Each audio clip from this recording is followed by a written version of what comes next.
Hello, I'm Dr. Janet Hall, and I'm a clinical psychologist, a hypnotherapist, a sex therapist, and an author. And I'm here to talk to you today about men being from Mars and women being from Venus. Or are they?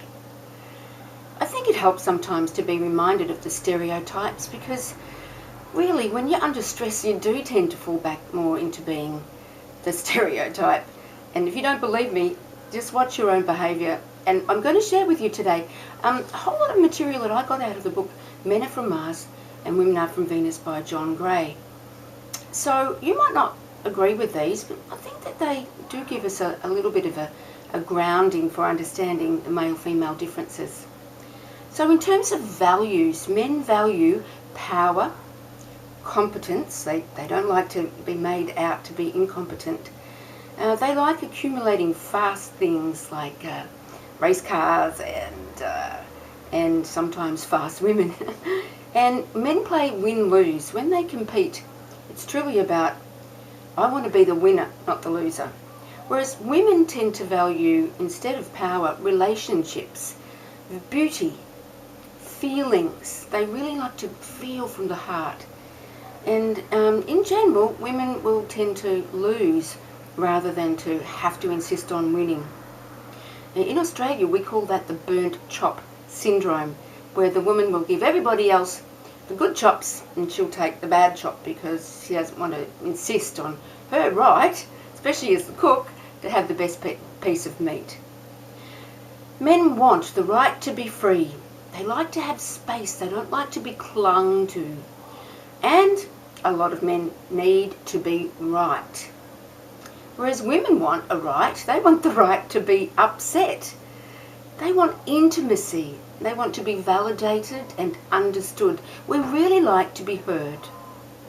Men are motivated by feeling needed, being strong and competent.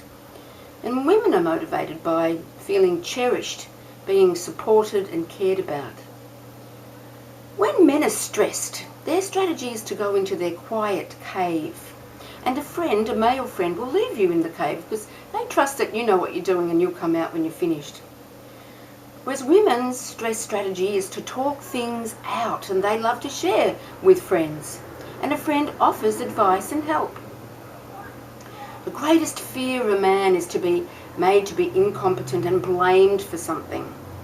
Whereas the greatest fear for a woman is that she won't be loved or desired. The man's natural behaviour is to offer solutions, and he gives penalty points. So if his woman does point out that he's incompetent, she better watch out because she'll be losing points. A man thinks that if he gives one big gift, like I'm taking you to Bali for Christmas, that's enough. But for women it's the other way around. We like to give advice too, but we give bonus points so that every day if he does something nice for us, he gets the bonus points. So at the end of the year, he could have 365 times 10. Because women experience their world in giving lots of little gives. So men do tend to be the left-brainers. They think with their logic, whereas women are the right-brainers who feel with their feelings. Men in general think, then they feel, then they think. That's why it's not good to force them into a feeling state, because, you know, when they were cavemen, if they went into feeling state, they wouldn't be able to fight that dinosaur or the neighbour making the raid.